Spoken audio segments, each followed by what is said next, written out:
In this video, I will show how to change taskbar position to top in Windows 11. Let's get started. Open Registry Editor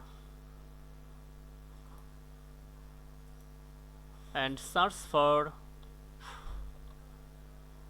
Stack Reacts 3. Okay. Now open Settings to modify binary data.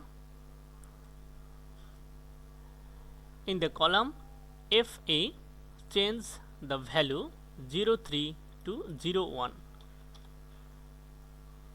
To change the taskbar position to top, click on OK. Now restart your computer or open File Explorer and then open Task Manager. Okay.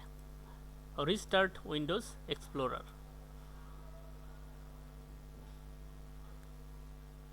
And enjoy. If you like this video, give a like for this video, comment and share.